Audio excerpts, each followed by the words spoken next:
여야가 한중 FTA 비준 동의안 처리에 합의했습니다. 국회는 오늘 본회의를 열고서 비준안을 통과시킬 전망입니다. 국회 취재기자 연결해 자세한 내용 알아보겠습니다. 박진형 기자. 네, 여야가 오늘 새벽까지 마라톤 협상을 이어가며 한중 FTA 비준 동의안 처리에 극적으로 합의했습니다.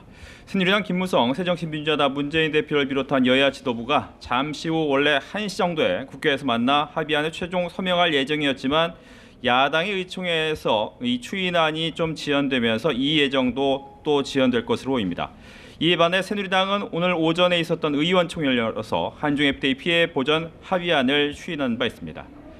한중 FTA 여야정 협의체는 별도 회의를 열고 FTA 이행에 따른 피해 대책을 최종 성안했는데 여야정은 일단 한중 FTA 비준 동의안을 오늘 본회의에서 처리하기로 결의하고 피해 농어민 지원을 위해 1조 원의 기금을 조성하기로 했습니다.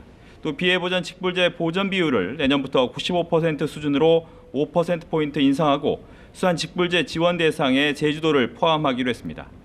여야 대표 원내대표 오후 1시 합의서 최종 서명하겠다라는 예정이었지만 이 예정은 야당의 의원총회가 1시 40분에 다시 한번 개회되는 것으로 지금 정해된 상태이기 때문에 조금은 더 늦어질 것으로 보입니다. 누리과정 국고지원 문제 등 내년도 예산 관련 쟁점 사항 역시 비준 동의안을 처리한 뒤에 논의하기로 했기 때문에 다음 달 2일 예산 처리 시한까지는 여야의 줄다리기가 계속될 전망입니다. 네, 야당 얘기 좀 해보겠습니다. 안철수 의원이 요구한 혁신전당대회 개최에 대해서 문재인 대표가 입장을 내놨다고요?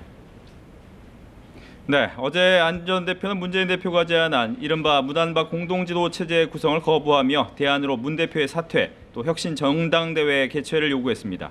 이에 대해 문 대표는 국회에서 열린 당회의에 참석해 당내 의견을 충분히 듣고 숙고하겠다면서 과거와 다른 세면모를 못 보인다면 국민을 감동시키지 못하고 그 출발은 혁신위의 혁신안을 실천한 것이라고 이야기를 했습니다.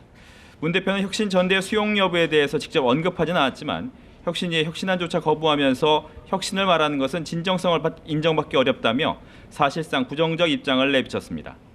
안 전 대표는 광주를 방문해 토론회에 참석해 혁신 전대 개최를 거듭 촉구할 예정이어서 야권 갈등은 한층 격화될 전망입니다. 지금까지 국회에서 전해드렸습니다.